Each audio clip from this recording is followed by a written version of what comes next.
Hare Krishna. So Bhagavad Gita chapter 1 text 28.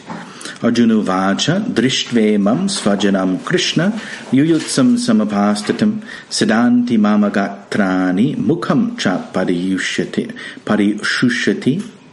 Arjuna said, "My dear Krishna, seeing my friends and relatives present before me and such a fighting spirit, I feel the limbs of my body quivering and my mouth drying up."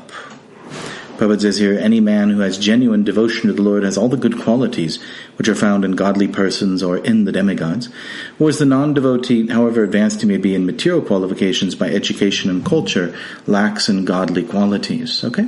So, as we mentioned before, in this particular section, Arjuna is expressing his doubts, right? And the first doubt is compassion, material compassion, which is based upon the bodily concept of life. And Krishna's answer to this is essentially to discuss the distinction between matter and spirit and to elevate Arjuna's consciousness to identification with the soul rather than the body. And so there's a couple different ways in which Srila Prabhupada in these purports will present Arjuna's consciousness or his mentality. One is to look at it that Arjuna is just materially bewildered in the bodily concept of life. And the other is to see that actually as a Vaishnava, as a devotee of the Lord, he has a very soft heart. Right? That's one of the characteristics that develops within a devotee, is softness of heart, kindness, a saintly character, not wanting to harm even an ant. Right? And so therefore Arjuna is naturally reluctant to perform these particular activities. And so Prabhupada's pointing out here that really, these good qualities, they arise out of one's spiritual purification. And, you can't really substitute spiritual purification with other things like simply education, etc. You have to actually cleanse the heart. Prabhupada says here, as such, Arjuna, just after seeing his kinsmen, friends, and relatives on the battlefield, was at once overwhelmed by compassion for them who had so decided to fight amongst themselves. As far as his soldiers were concerned, he was sympathetic from the beginning, but he felt compassion even for the soldiers of the opposite party, foreseeing their imminent death. You see, so he doesn't want all these people to die. And while he was so thinking, the limbs of his body began to quiver and his mouth became dry. He was more or less astonished to see their fighting spirit. Practically the whole community, all blood relatives of Arjuna, had come to fight with him. This overwhelmed a kind devotee like Arjuna. So, he comes, Krishna pulls the chariot out and he sees all of these friends and relatives, different grades of associates, and he sees like they're in a fighting spirit, like they all want to fight and they're ready to go. It's okay. And so, but that's sort of like what he feels and what he understands is that they're all going to die, It's like his response to this is seeing all of these people like ready for war. It's just like you see, like say in America, for example, or wherever, if there's some war or the government leaders, they want the American people to get behind a war. You'll see the media and the entertainment industries, they begin beating the drums of war, talking about how evil that country is, and all the people kind of ignorantly become ready for war, and talking about war, and they want to fight, and they're in this mood. But somebody who's very mature, who's lived a long time, perhaps even been through war, they see it differently. They see it like, oh my gosh, here we go again. All these fools are going to die, right? Because they have no idea exactly how horrible war is and how terrible the experience is. They're foolishly being drawn into it. And so similarly, we see all of these family members. Duryodhan's kind of like that political establishment, He's got them all ready to fight. And Arjuna sees that, my gosh, all these people are going to die. And this is horrible. It's tragic, right? So although it is not mentioned here, still one can imagine that not only were Arjuna's bodily limbs quivering and his mouth drying up, but he was also crying out of compassion. And he does cry later. In the beginning of the second chapter.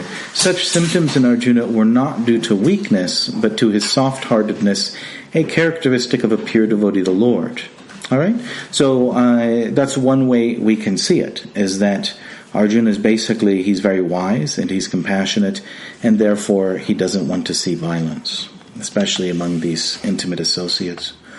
Let's take a look at text 29. Vepatus cha shadide me, Roma harshashcha jayate, Gandivam sram sate hastat, tyak chaiva paridahyate. My whole body is trembling, my hair is standing on end, my bow Gandiva is slipping from my hand, and my skin is burning. You see, so this isn't just a small emotional experience. He's like really, as we say, tripping out, right? Like he's starting to become like discombobulated, and sometimes people are in such a extremely traumatic situation that they pass out, right? Somebody faints or something like that. That he's almost like on that level, he's like shaking, and he's sweating, and his hair is standing up, and he's getting hot flashes, right? My skin is burning, So he's really reacting very strongly to this. Okay. But let's look about halfway down the purport. Prabhupada says here, Arjuna's symptoms in this situation are out of material fear, namely loss of life for them, right? This is evident from other symptoms also. He became so impatient that his famous Gandiva bow was slipping from his hand, and because his heart was burning within him, he was feeling a burning sensation of the skin. All of these are due to a material conception of life. So now we see kind of the other side of looking at Arjuna. You see he's soft-hearted as a Vaishnava, but on the other hand, you could also learn from the situation by seeing him as being sort of overcome by material consciousness. Right? The nature of material consciousness, as long as you're in the bodily concept of life, it's very easy to lose your higher intelligence. Right? If we study the scriptures, if we develop our spiritual realization, samstabhyamatmanamapmanah, we become situated in a clear conception of the self, that we're pure spirit souls, we're beyond the body. And that's really the purpose of meditation, right? Even impersonal meditation, when one sits still and meditates upon nothing, or meditates upon the breath, tries to transcend the mind, still the purpose of that is to come to the realization that you are the soul, or to rather see reality from the spiritual perspective, that you're not this gross physical body, and to expand your consciousness beyond bodily or mental consciousness and understand, aham brahmasmi, that I am Brahman, right? I am pure spirit. And not just to understand it philosophically, but to actually experience it and to live in that consciousness, right? To be enlightened.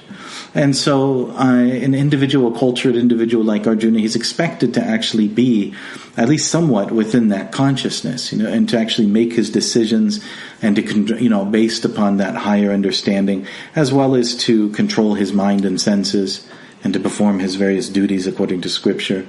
And yet the battle of this is that when you become deluded by ignorance and drawn into the bodily concept of life, then it's very easily to get pushed around by the waves of material existence, right? To get pushed by the sort of chaotic nature, the tumultuous nature of material existence. As long as you're in the bodily concept of life and the mental concept of life, you are subjected to those waves, right? It's just like, for example, if you're levitating above the ocean, you're not really disturbed by the waves, but as soon as you get down in the water, then you're going back and forth and you're tossed up and down, If you've ever been swimming on the seashore, then sometimes the waves drag you and pick you up and slam you down and scratch you with all the rocks and sand, and, it can hit your head on some coral or whatever, right? So, it's the same thing in spiritual consciousness, that if you don't maintain your consciousness beyond matter and you fall into bodily consciousness, then you're dragged away by the various situations of life. You lose yourself to them. And we see in Arjuna here an extreme example of losing oneself to the point that he's crying and sweating. It's like from the spiritual perspective, he's really kind of drawn into illusion. And he's being tossed around by the modes of material nature or by Maya, right? And he's essentially, in essence, he's lost his equilibrium, which is based on spiritual knowledge. And he's getting battered by material existence. Okay? Whereas if you have a spiritually advanced individual in any material situation, even if it's very traumatic and disturbing, they're above it, and they're equipoised. They're not disturbed by it because they're not down in it, right? Okay, so let's take a look at text 30. Na shaknom yavastatum brahmativa cha men manaha nimitani cha pashyami vipaditani keshava. I am now unable to stand here any longer. I am forgetting myself and my mind is reeling. I see only causes of misfortune, O Krishna, killer of the Keshi demon. So now here we get the second doubt. Does anyone remember what the second doubt is? Yes, can you elaborate a little bit? Materialist is like his thinking and relatives, like it's not Shreyas, right? Shreyas, yes. Yeah, Shreyas because he wants something back. Yeah. He's thinking in terms of his own enjoyment, right? Mm-hmm. He's looking out upon the situation and thinking, "What's my angle? Like, what can I get out of this?" Right? This is our material consciousness. It's really the function of the mind, is to assess the material situation, look at the world through the light of the intelligence, through past experience, through memory, through learning, and assess what's going on around us. And then the mind will accept and reject, based upon what it sees. And if we're in material consciousness, it'll accept and reject based upon our own sense enjoyment. What's going to give me pleasure? Right? You see some situation, and then it's just like if you're driving a car. You've got a steering wheel. You can basically pull left or right, and driving is you're basically maneuvering through obstacles. Right? There's different rules and laws you follow, but primarily you're just maneuvering. Especially in Los Angeles, you're just maneuvering through an obstacle course. And so. It's the same thing with life itself, that we maneuver through the obstacles of life, and we're either driving towards something or avoiding something, And so we drive towards the things that we think will give us gratification and happiness, and we're trying to avoid the things that we think will give us suffering. Okay? So in material consciousness, we're really just focused on ourself and our own pleasures, and we're not even thinking of it's almost like, imagine the geocentric conception of the universe, where you have the Earth in the middle and everything is rotating around the Earth. That's really sort of like us, like we think of ourselves as the center of the universe and everything is kind of rotating around us, and we approach life from that perspective. But really, that's not the reality, The reality is you have the sun is in the middle and everything's rotating around the sun, from the modern astronomical perspective. So everything's rotating around the sun. So similarly, in reality, Krishna is the center of everything, and the universe is rotating around him. He said, but due to illusion, we put ourselves in the center, and we're thinking of our own enjoyment and gratification, and more or less moving through life with a certain attitude of trying to, what's the right word I'm looking for? We're trying to be clever, We're trying to figure out how to get our own gratification and avoid pain, how to get happiness and avoid pain, right? And we look at all the different things that we experience from that perspective. So if we find ourselves in a situation where we don't see anything in it for us, then we become panicked, right? We become very disturbed, feel trapped, right? When you find yourself in a situation, it's very common that people, say you got a guy who's divorced and he's got kids and he's paying child support, and then he has to work a job that he hates in order to pay that child support, and he's stuck in a certain situation. He's stuck in a city he hates. He's stuck in a place he hates. He's working with coworkers he hates, but he can't move. It's like he's got to do it. Otherwise, they'll come after him for child support or something, right? And he doesn't even get to see his kids, and his kids hate them. The wife turned the kids against him, right? And so people find themselves all the time trapped in situations where there's nothing in it for them, right? And they're just thinking, what's in it for me? Oh my God, there's nothing here, right? Everything I do works against me, Either I take this path or that path, it's all bad for me, and there's no good path for me. And once you don't see any good path, you don't see any hope for yourself and your own gratification, you really freak out, you panic. You become very disturbed mentally. You feel trapped and helpless and hopeless, right? And so, but really at the center of it is we're just thinking of what's in it for me. How am I going to attain gratification and happiness? So the point being that as we go through our life looking for our own enjoyment, just naturally by the arrangement of nature, we find ourselves hitting dead ends. Right? Just like if you're driving a car, like around Los Angeles, if you drive enough, you'll make a wrong turn, seemingly, and you'll end up on a one-way street, looking at the end of an alleyway. right? And there's no way out, and maybe even you can't even back out because it's too hard to back out. There's dumpsters there and there's all this stuff, and you're stuck, and you're freaking out. What am I going to do? So similarly, like just the nature of life itself, as we maneuver looking for our angle, of how we're going to find happiness, we find ourselves boxed in situations where there is no option for our happiness, right? But again, it all comes from the materialist conception of life, looking for our own gratification rather than the gratification of God, right? And this is essentially what Arjuna is seeing here on the battlefield, that there's nothing in it for me. Why am I here? Why should I fight this battle? This is horrible. Like I'm being pushed into a situation that there's nothing in it for me. And I hate it and I don't want to do it. I can't stand it. I'm not going to do it. Right? When you find yourselves in this situation, you become angry. It's like, I'm not going to do this. I hate this crap. I'm not going to do this. Right? It's frustrating because there's nothing in it for you. And you're being forced to do something you don't want to do. You see, so this is Arjuna's position. This is the second doubt. Right? So, nacha shaknomi avastatum. So he can't, he's basically forgetting everything. He's becoming very, very disturbed by all of this.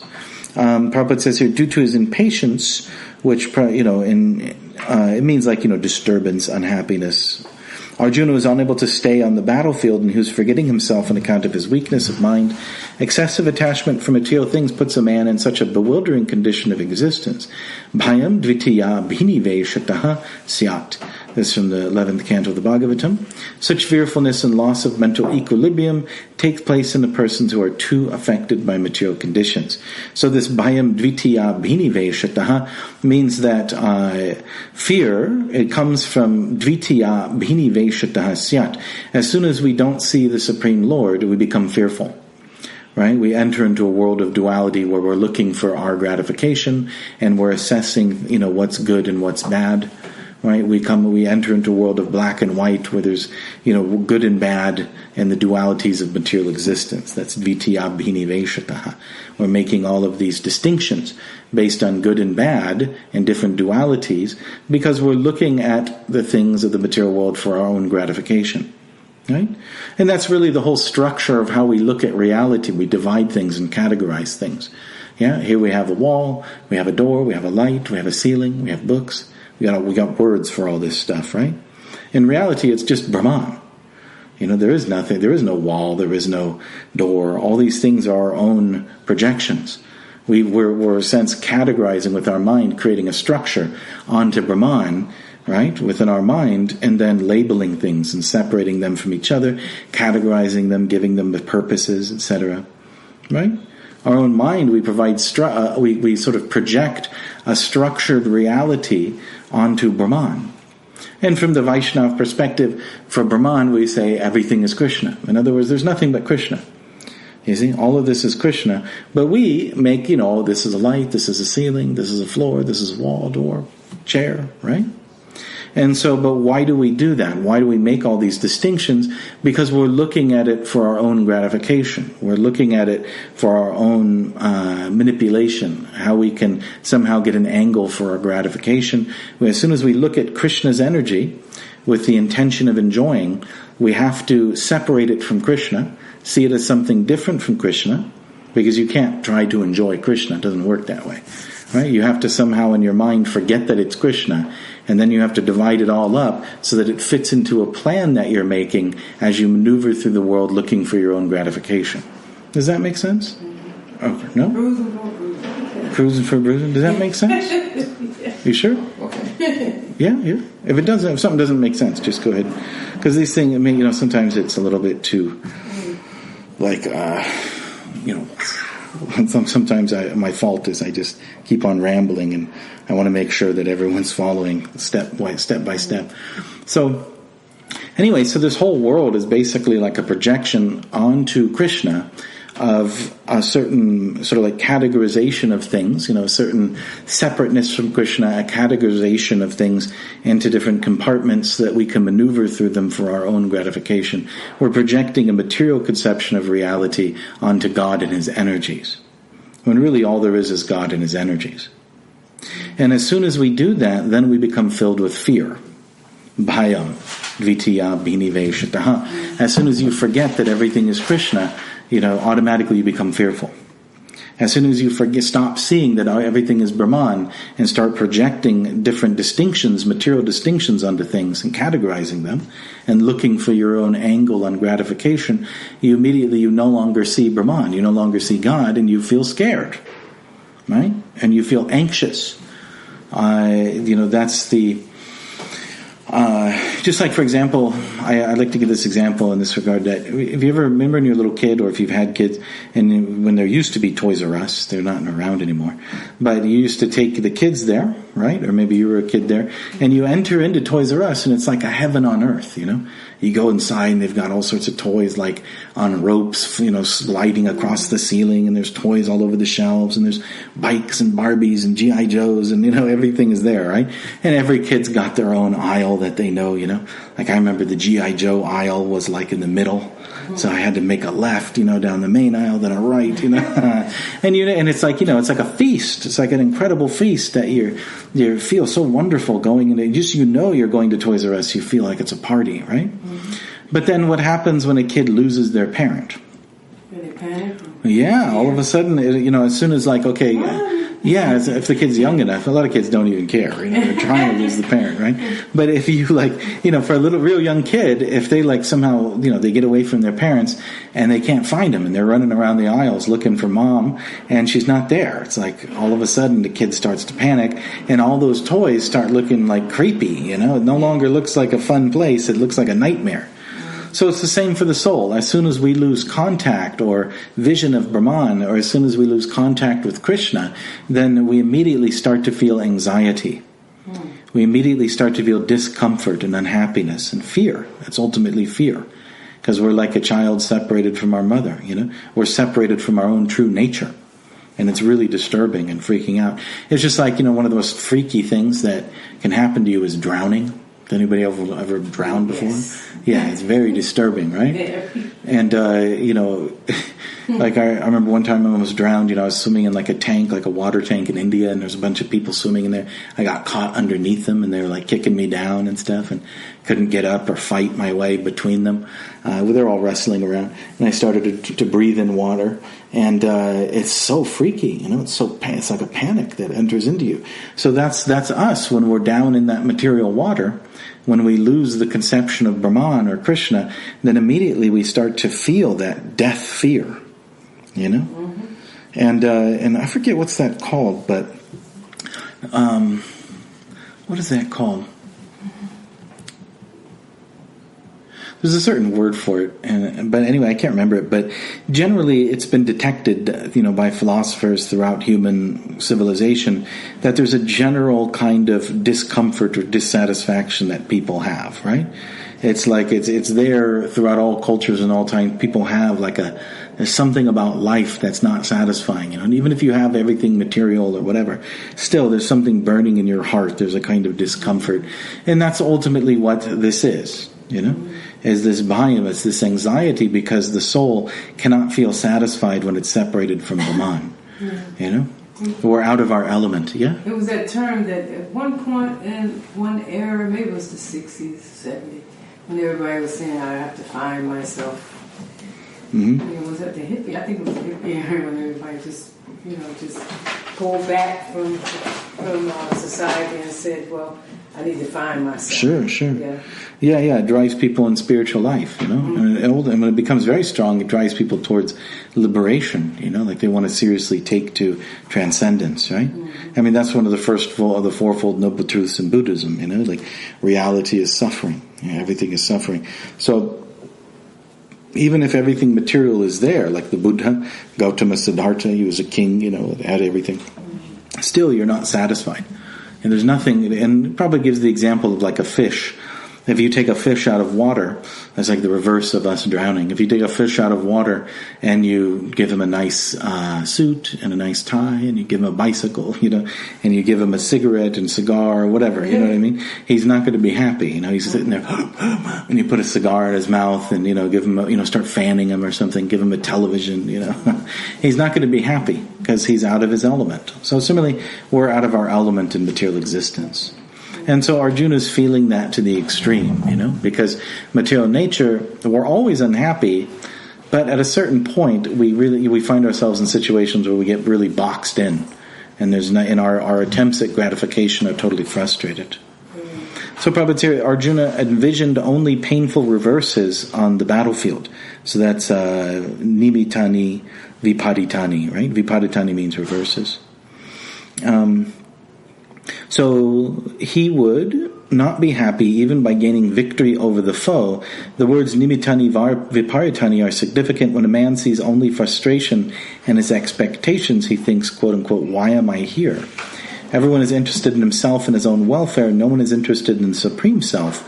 Arjuna is showing ignorance of his real self-interest by Krishna's will. So self-interest, it means shreyas, which is going to be mentioned in the next verse. One's real self-interest lies in Vishnu or Krishna. The conditioned soul forgets this and therefore suffers material pains. Arjuna thought that his victory in the battle would only be a cause of lamentation for him.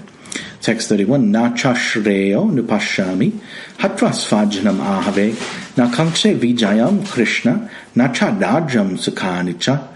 I do not see how any good can come from killing my own kinsmen in this battle, nor can I, my dear Krishna, desire any subsequent victory, kingdom, or happiness. So, natra shreyo anupashami. So I'm not seeing. Pasha means to see. So pashami means I am seeing, and anupashami means like looking after. You're looking towards something, and basically contemplating it, trying to understand it. So natra shreyo. So he's not seeing his shreyas.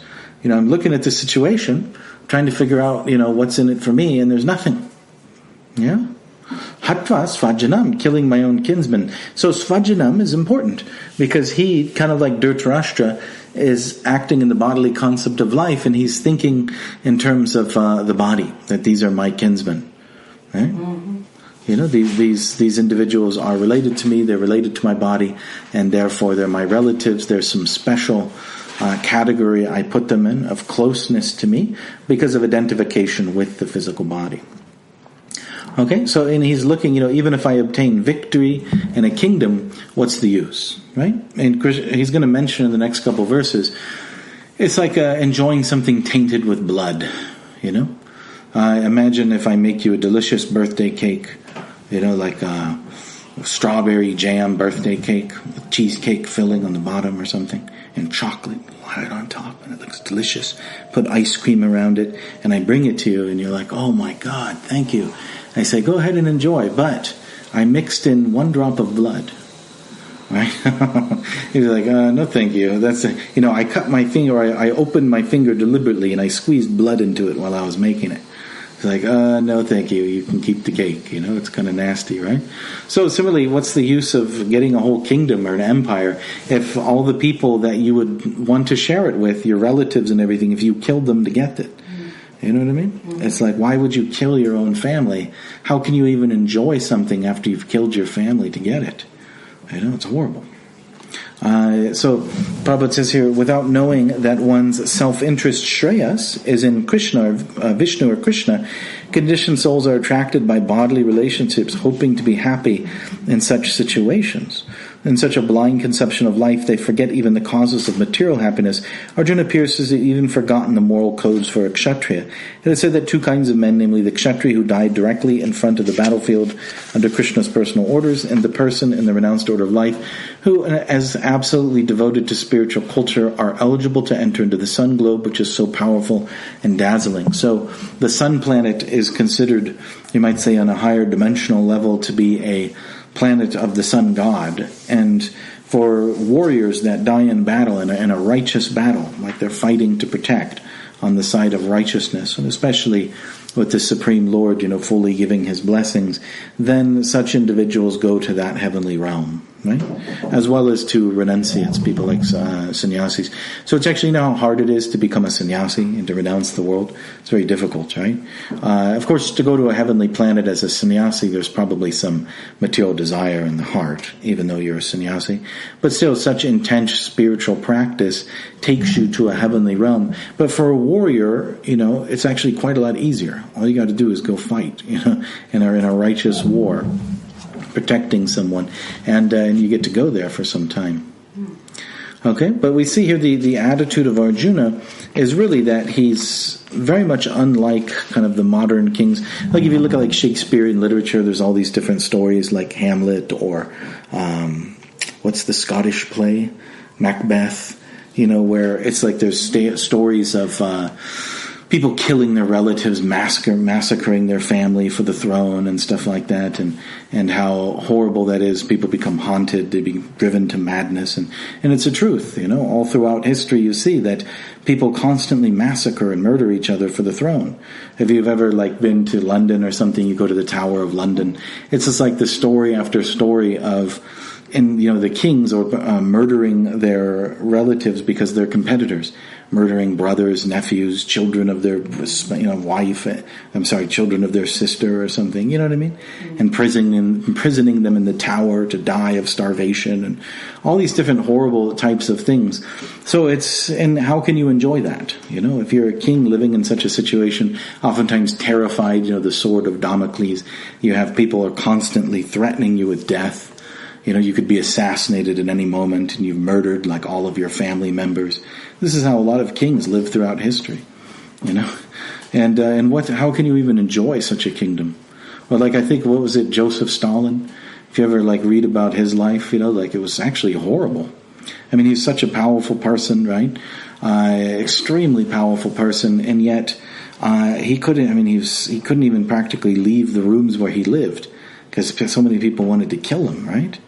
And he didn't even trust anyone. I mean, even great, he would have people that he's known for 30, 40 years just have him murdered because he's terrified that they may try to kill him, And he died all alone. Even I think when he died, it's like he was having a heart attack or something like that, and he was in his room screaming for help, and no one would come in because they were too scared, who knows what he'll do. Maybe he'll just be in a bad mood, and maybe he's just angry at something, and if I come in, maybe he'll have me killed, Even the doctors don't want to come help him because they're scared, what's going to happen to me, right? So many people in striving for material, we tend to think, I want to be the boss, I want to be the president. It's actually not very happy. It's not very pleasing, Even if you look at pictures of you can look on the internet, you'll see a look at President Obama before and after he was president, and before he's his eyes are filled with joy and happiness, and he looks all young and handsome and energetic and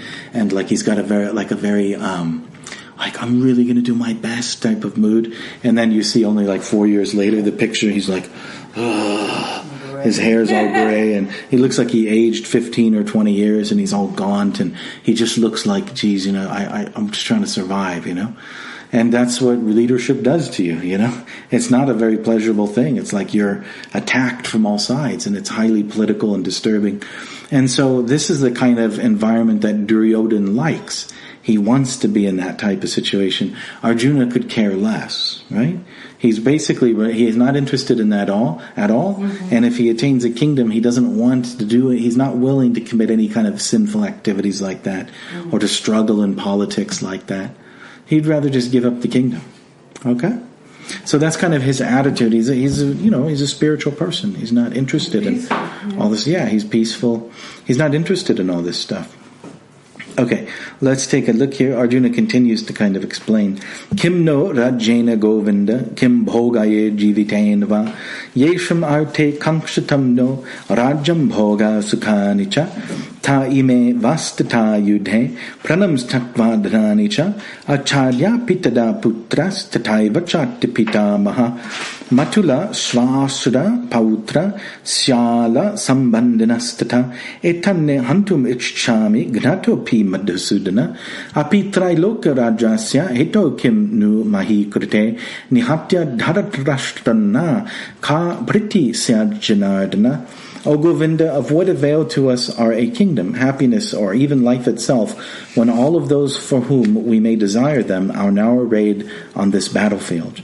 O Madhusudan, when teachers, fathers, sons, friends, grandfathers, maternal uncles, fathers-in-law, grandsons and brothers-in-law, and other relatives are ready to give up their lives and properties and are standing before me, why should I kill them, even though they might otherwise kill me? O maintainer of all living entities, I am not prepared to fight with them, even exchange for the 3 worlds, let alone this earth. What pleasure will we derive from killing the sons of Dhritarashtra? So, Trailokya. Api Trailoka Rajasya, not even for the Bhurbhuvasva. Within the Vedic literature, Vedic culture, generally, there's a sort of conceptualization of the universe as being Bhurbhuvasva, which means Bhur is this particular realm we live in, the middle of the universe, you might say. And then there's Bhuva, which is sort of a higher heavenly realm where sub-demigods live. And then there's Sva, which is where the great ruling demigods live. The powers of nature itself. And so, even if he were to get a kingdom consisting of all 3, he wouldn't take it for in exchange for killing these people. I'm not willing to kill them, not for anything, even if you give me the whole universe. So he's definitely not one of these gross materialists. Can someone close the door? Yeah.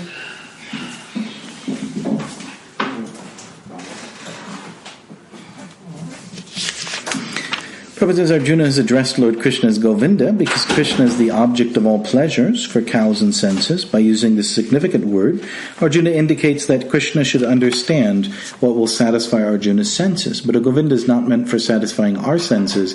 If we try to satisfy the senses of Govinda, however, then automatically our own senses are satisfied. Okay, so this is the issue, is we're looking for our Shreyas and not Krishna's Shreyas. We have to be looking at what's going to give Krishna satisfaction. That's when we become satisfied. Prabhupada always gives the example, just like when you water the root of a tree, that's how the tree, the leaves and branches feel satisfaction. Okay? And generally when we're in this attitude of trying to look for our own gratification, we approach God for our selfish pleasure. Please God, give me this, give me that. But that's not actually how we should approach God. We should approach God, please God, take this, take that. You know what I mean? Please be satisfied with this. Yeah? We're looking for His pleasure. And that's really what you might say Vaishnavism is unique in its offering, is that really there's a very strong emphasis, and it's there in other religious traditions too, but in Vaishnavism it's the core teaching that you should be selfless in how you approach God. You should be approaching Him for just His satisfaction. Right? And it's pure. That's called pure devotional service. Uttama Bhakti. Okay? All right.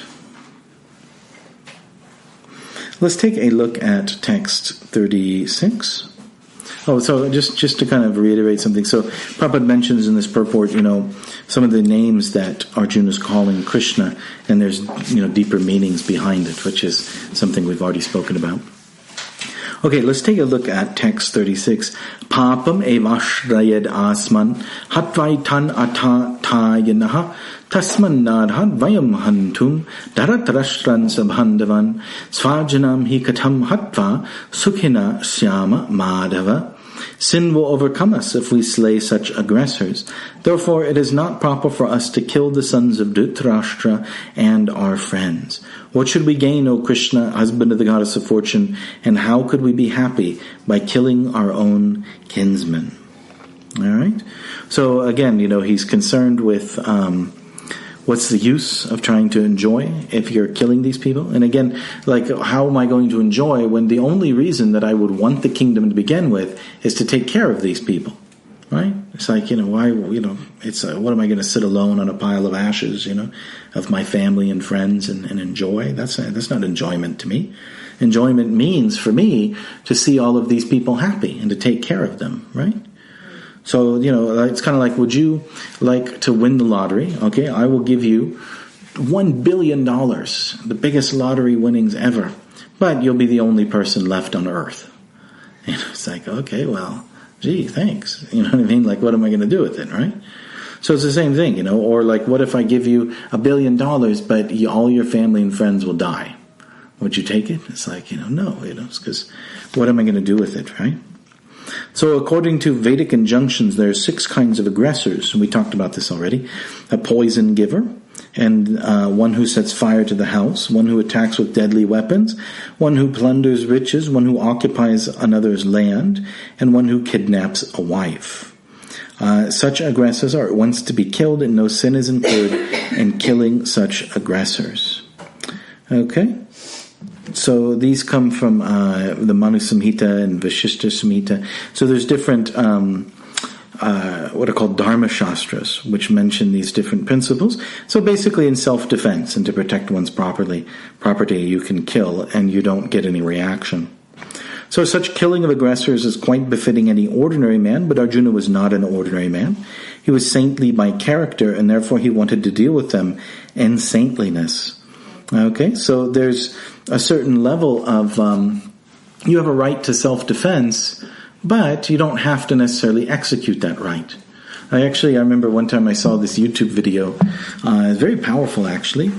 It was a Muslim man, he's a YouTube, or he's a, what is it called, 7-Eleven or something? He owns a 7-Eleven, or he was working there, and there's this guy that comes in and tried to, I think he tried to rob the place.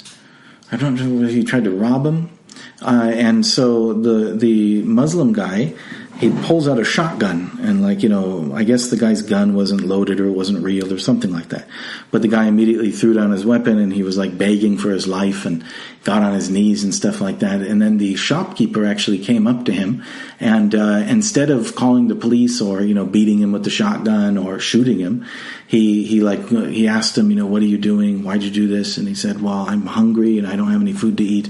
So then he had him stand up, and he started filling his arms with bread and food and everything like that. And the guy was crying and saying, oh my God, thank you so much. And you know what I mean? And he sent him out, don't do this again, something like that. So that's a higher, but that's dharma, that's actual religion. That's why it's powerful emotionally. People watch that video, they cry and stuff, because it's powerful emotionally, because it's evoking the laws of God. That's how God wants you to treat people, basically. Now, so, he could have killed him, and he's within his rights to kill him, and he doesn't have to, and there's no sin. If you killed him, he doesn't go to hell or anything. It's self-defense. But, and even according to the laws of the state, depending on state you're in, he probably wouldn't even be in trouble. The police might even say, good job, dude, or something like that, right? And people would glorify him. Yeah, you protected yourself, and it's perfectly true. But there's a higher principle, and he was able to work on that higher principle. He was able, through his own courage and his own compassion, he's able to demonstrate a higher religious principle. Does that make sense? And so that's Arjuna's kind of argument here, is that even though they can be killed, still there's higher principles at work. And I act on those higher principles. I'm going to forgive them, Even though they've tried to kill me multiple times, I'm going to be compassionate and kind to them. Okay? So now here Prabhupada sort of, he said, looks at the other side. See, a lot of times when you're looking at these different philosophical points, there's multiple things to learn. And so you got to look at it from multiple angles, right? So Prabhupada says that this kind of saintliness, however, is not for a kshatriya. Although a responsible man in the administration of a state is required to be saintly, he should not be cowardly. For example, Lord Ram was so saintly that people are now, even now, are anxious to live in the kingdom of Lord Ram, Ram Raj. But Lord Ram never showed any cowardice. Ravan was an aggressor against Ram because Ravana kidnapped Ram's wife Sita. But Lord Ram gave him sufficient lessons unparalleled in the history of the world. So for a leader, and specifically for a kshatriya, a warrior, then you even though that may be a higher principle, sometimes because it's part of that job that you have to dismiss that and you have to take a hard stance. Say for example, okay, we have this shopkeeper, this Muslim shopkeeper, he was compassionate and kind, and that's a fantastic example of religion. But if the police came and did that, it wouldn't be so good. Right? Imagine if the police found a guy, he's robbing somebody, and the police hold him down to arrest him, and then the police decide, okay, I'm going to be compassionate. You can go free. You just tried to rob someone with a gun, but that's okay, I'm a good guy. I feel compassionate to you, go ahead. It wouldn't be good. He'd probably get in trouble, right? Big trouble. So because it's his duty to actually stop that individual from that. It's his duty to exact laws and put them into place. And for such individuals, then it's not appropriate to be to use religious compassion in a way that dismisses your responsibility as an administrator of law. Right? You have to establish that structure within society. So there are other principles to consider. So generally for a kshatriya, the principle of establishing law and order and protecting the public, that takes precedence even over one's own personal compassion, because it's your job to do it. Does that make sense? Yeah. Okay. Okay. So, you'll see, therefore, within the Vedic culture and in general, rulers are supposed to be very strong, especially against crime and stuff like that, and illicit behavior. You're not supposed to allow it to flourish. So in Arjuna's case, however, one should consider the special type of aggressors, namely his own grandfather, own teacher, friends, sons, grandsons, etc. Because of them, Arjuna thought that he should not take the severe steps necessary against ordinary aggressors. Because of that, saintly persons are advised to forgive. Such injunctions for saintly persons are more important than any political emergency, meaning like requirement. Arjuna considered that rather than kill his own kinsmen for political reason, it would be better to forgive them on grounds of religious and saintly behavior, meaning elevating compassion above, proper, say, establishment of right and wrong. You'll see this is also like within Western culture. There's also, especially within the context of Christianity, there's this discussion also, rule of law and even the laws of God versus compassion and forgiveness, right? You have on one side, you have the Abrahamic law, an eye for an eye. On the other side, you have Jesus saying, to forgive them, they know not what they do, and, to love your enemy and stuff like that. So loving your enemy and forgiving them. Or you look at the story of Mary Magdalene, they wanted to stone her to death, and Jesus defended her, on the grounds of compassion, right? So there's lower principles of establishing law and order within society and proper behavior. And then above that, there's higher principles of compassion and forgiveness and understanding. Okay? So these two, they kind of they have like a dueling relationships, and they're both valuable. But sometimes, saintly persons will emphasize the latter. He did not, therefore, consider such killing profitable simply for the matter of temporary bodily happiness. After all, kingdoms and pleasures derived therefrom are not permanent, so why should he risk his life and eternal salvation by killing his own kinsmen? So that's another aspect of this verse, is this element of sin is coming in. Sin will overcome us. Papam evashrayad atman. So we're going to, he's afraid that killing your own kinsman, that's very sinful. Right? So he's feeling some danger there. Okay. Just thinking whether or not we want to get into the next one if we have time. I have about 10 minutes or so. Okay, let's go into it. We'll just kind of move through this quickly. Yadhyapyete napashanti lobhopata chetasaha kulakshaya kritam dosham mitridrohe chapatakam katam na jayam asmabhihi papam asman nivartitum kulakshaya kritam dosham prapasyadbhir janardana. O Janardana, although these men, their hearts overtaken by greed, see no fault in killing one's family or quarreling with friends, why should we, who can see the crime in destroying a family, engage in these acts of sin? And you see, so even though these people, they don't care. They're kind of on the gross platform of killing anyone for their own gratification. It's like we mentioned, these kings who will murder their sister's family to protect their own throne or whatever. So that's kind of where Duryodhan's at. He's willing to do that. And he's the one instigating this. And the Pandavas are really in the defensive position here. But he's like, I'm not like them, I'm not willing to do that. I'm not one of these people. Okay, and he mentions this element of destroying the family. Kulakshaya, kritam. Kshaya means to destroy, right? Or another way of looking at kshaya is that it means to diminish. Just like when the moon is shrinking, like when it's going into the dark fortnight, that's called kshaya, it's like it's gradually diminishing. So it means the destruction, diminishment. So somebody who does that to their own family is very sinful. You destroy your family, or just other people's families. Like the family is considered a very important structure within human society. And therefore individuals who not only destroy their own family, but individuals who destroy the family within society as a principle, they're very sinful. Okay? It's just like we think, certain things are sinful, like murdering and rape and things like that. They're considered very sinful in modern society, and they are. But also destroying the principle of family within human society is considered very sinful from the Vedic perspective. Because the family is so important on so many levels. You might say on an individual level, it's important to have a good mother and father and a good family environment and a good sort of social environment that's protective and nourishing. That's important for you to have good mental health, mental and emotional health, for you to be a balanced individual who has a functioning personality.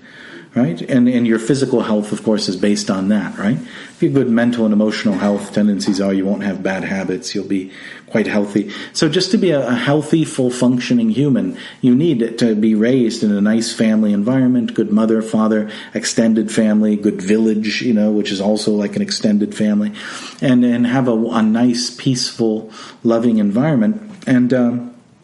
And that will make you a nice human, right? A good, well put together human. And then from that position, then spiritual life becomes easier. Does that make sense? Mm-hmm. And not only that, but there's all sorts of rituals which accompany human life, which depend upon the family traditions. And, for example, worshiping the ancestors and giving them satisfaction. So I think the family itself, it's not just a functioning unit on this plane of existence. It's like, what's passed down to the tradition of family is the performance of pinda, or worship of the ancestors through Shraddha ceremonies. And what that does is when you die, if your children perform the Shraddha ceremonies, you'll go to what's called Pitri Loka, which is like a heavenly planet. It's almost like a heaven that you're sent to. And so traditionally, like your family takes care of you in this life and they support you, you support them, and it's like a very strong foundational experience for the human being. And then also you're kind of helping each other in the afterlife to stay within this heavenly realm, you see? And so if you destroy the family, you not only destroy society and you destroy the individual, which makes up society, but you destroy even the heavenly realms. You drag them down from their positions by not performing these sacrifices. You have the abandonment of religion in society when human beings aren't raised properly in families. Okay? So like families, they not only do they create full functioning, balanced emotionally, mentally individuals, but they also are meant to propagate religious concepts and propagate morality within people, And especially the elders of the family, like your grandmother, grandfather, they're supposed to actually be inculcating religious values into you. Maybe if you were raised in a Christian family or something, you may have had this experience. Of course, much of that's gone, but, like say you're a girl raised in a Christian family, you've got Christian grandma, and she's at home and she's watching everything you do, you know what I mean? And she's telling you, she's peeking out the window, see what time you come home at night and this and that. And that's her job, actually. From the Vedic perspective, that's not being nosy or something. That's actually what she's supposed to do. And grandpa too. And they're supposed to make sure that everyone's following all the different rules and stuff like that. And usually you thank them later. Yeah, sure. Because, you could have made a lot of mistakes if they hadn't have done the proper thing without feelings and, all that stuff. They did the right thing. Sure, yeah, and they show by their own example. Yeah. And so that's one of the functions within the family. Within the Vedic culture, people are valued as they get older. Because they not only they have all the experience, but it's like they take the role. You have your guru in society and stuff like that, but you also have your own family as almost like your own little unit of your own little world, and everyone has their particular functions which assist and help you. Nowadays, it's kind of reduced to just money. Like I love grandma. Can you give me some more money? Yeah. Or something. And that may be there. The parents and grandparents and uncles and aunts, they'll take care of each other financially, but there's more than that. They're supposed to take care of each other emotionally. They're supposed to support each other morally, like you should do this, you shouldn't do that, I don't think you should, or even in terms of marriage, like why is it that marriages collapse so easily these days? Because it used to be a whole family affair. It used to be like, okay, when there's problems, grandma steps in and she starts talking to this one and this one goes over here and they all work on trying to make it work. It doesn't, marriage isn't something that just works because two people care about each other. It takes a whole and village practically to keep a marriage together in many cases, right? It takes a whole society. And so the point being that the family is inherently the root or part of the base structure of human morality. On all sorts of different levels. On material, emotional, mental, on physical, or we said material, and on moral and religious levels as well.